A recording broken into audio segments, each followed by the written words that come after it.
नमस्कार। SPT news में आपका स्वागत है। पेश है 29 अप्रैल सुबह 6:15 राजस्थान की 15 बड़ी खबरों में।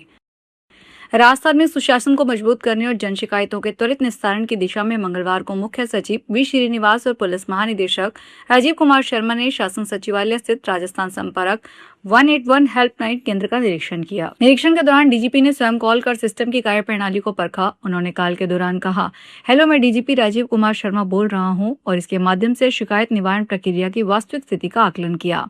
निरीक्षण के दौरान अधिकारियों ने कॉल सेंटर की कार्यप्रणाली, शिकायतों की प्रगति और निस्तारण की गुणवत्ता की समीक्षा की। राजस्थान की राजनीति में आगामी पंचायत और नगर निकाय चुनाव को लेकर बिसात बिछनी शुरू हो गई है।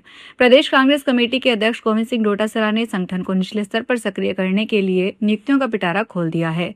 मंगलवार 28 अप्रैल को जारी ताजा सूची में प्रदेश के विभिन्न विधानसभा क्षेत्रों में नए ब्लॉक और नगर अध्यक्षों की तैनाती की गई है। यह फैसला ऐसे समय पर लिया गया है जब कांग्रेस प्रदेश में भाजपा की भजनलाल सरकार के खिलाफ मोर्चा खोलने की तैयारी में है। राजस्थान के ग्रामीण क्षेत्रों में स्वास्थ्य सुविधाओं को मजबूत बनाने की दिशा में राज्य सरकार ने एक महत्वपूर्ण कदम उठाया है। अब गांवों के लोगों को बेहतर इलाज के लिए दूर दराज शहरों को और नहीं जाना पड़ेगा, क्योंकि उनके घर के पास ही आधुनिक स्वास्थ्य सेवाएं उपलब्ध होगी। राज्य सरकार ने राष्ट्रीय स्वास्थ्य मिशन के तहत 8,030 लाख रुपए की वित्तीय स्वीकृति जारी की है, जिससे प्रदेश भर में 146 नए उप स्वास्थ्य केंद्र भवन बनाए जाएंगे।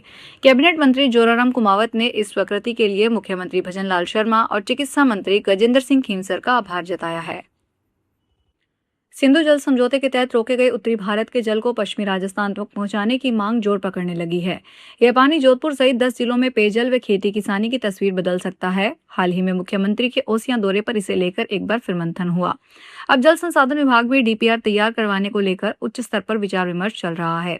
प्रस्ताव में घग्गर, यमुना, सतलज, रावी और अन्य नदियों के अतिरिक्त जल को डायवर्ट कर पश्चिमी राजस्थान तक लाने की व्यवहार्यता रिपोर्ट तैयार करने की मांग की गई है। साथ ही माही नदी को लूनी से जोड़ने और नर्मदा नहर विस्तार का प्रस्ताव है। राजस्थान के विश्व प्रसिद्ध रणथंभौर टाइगर रिजर्व से वन्यजीव प्रेमियों के लिए एक बुरी खबर सामने आई है। यहाँ के फलोदी रेंज में रहने वाले एक युवा बाघ T2402 की मौत हो गई। जानकारी के मुताबिक अपनी सल्तनत बचाने की जंग में इस युवा बाघ ने अपनी जान गंवा दी। टाइगर T2402 रणथंभौर की मशहूर बाघिन T99 का बेटा था और उनकी उम्र अभी करीब 4.5 साल ही थी। वह अपनी जवानी के पड़ाव पर था और जंगल में अपना दबदबा कायम करने की कोशिश कर रहा था। आपकी यात्रा के दौरान कुछ ऐसे ब्लैक स्पॉट हो सकते हैं जहां दुर्घटना होने का खतरा सबसे अधिक होता है। ऐसे में जयपुर रेंज पुलिस की ओर से जारी क्यूआर कोड से ब्लैक स्पॉट के बारे में जानकारी दी गई, जिससे आपकी यात्रा सुरक्षित हो। सड़क दुर्घटनाएं कम करने के उद्देश्य से मिशन सेफर रोड अभियान शुरू किया गया है। इस पहल के तहत सबसे पहले थाना स्तर पर सर्वे करवाकर कैटेगरी वाइज ब्लैक स्पॉट चिन्हित किए गए हैं। आम जन की जानकारी के लिए क्यूआर कोड जारी किया गया है। सड़क दुर्घटनाओं को कम करने और यात्रियों को सतर्क करने के लिए जयपुर रेंज पुलिस ने एक अभिनव कदम उठाया है। भारतीय सिनेमा की वरिष्ठ अभिनेत्री और पूर्व सांसद जया प्रदा लंबे समय से अपने अभिनय और सादगी भरे व्यक्तित्व के कारण लोगों के बीच खास पहचान रखती है। अभिनय और राजनीति दोनों क्षेत्रों में अपनी अलग पहचान बना चुकी जया प्रदा अक्सर धार्मिक स्थलों पर भी नजर आती है।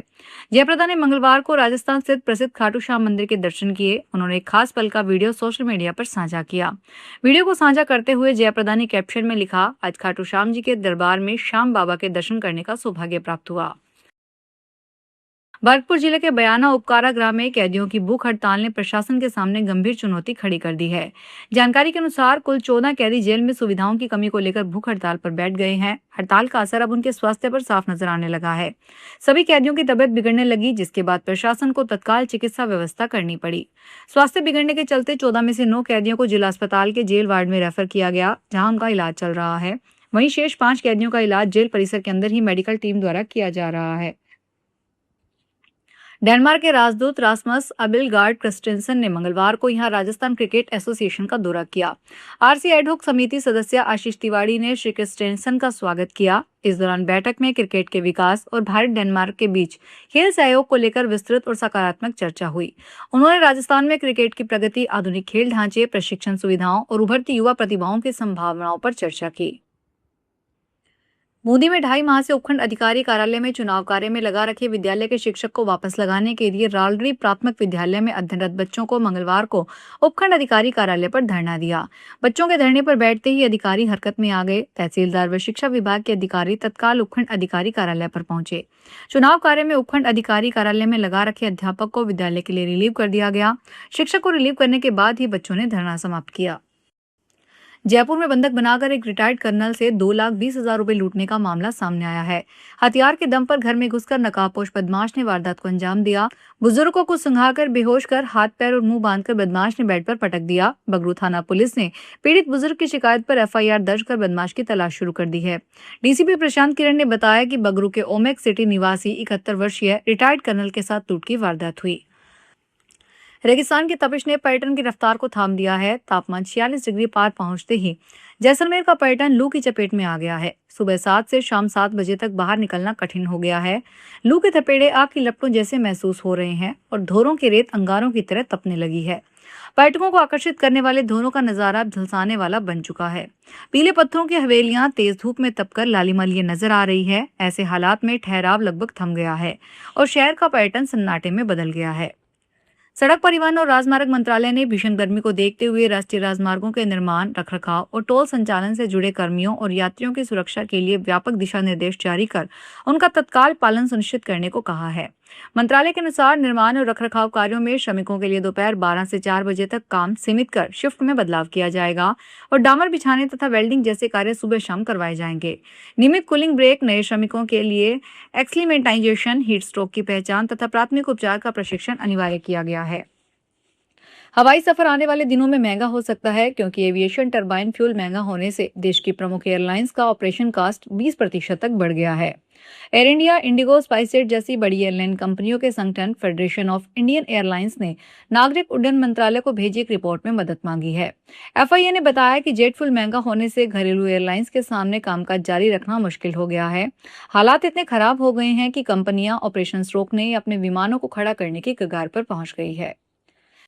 राजस्थान की उप मुख्यमंत्री दिया कुमारी ने कहा कि राज्य सरकार एक पारदर्शी, इन्वेस्टर फ्रेंडली इकोसिस्टम बनाने और अंतर्राष्ट्रीय साझेदारी को मजबूत करने वाली पहलों को सहयोग करने के लिए प्रतिबद्ध है।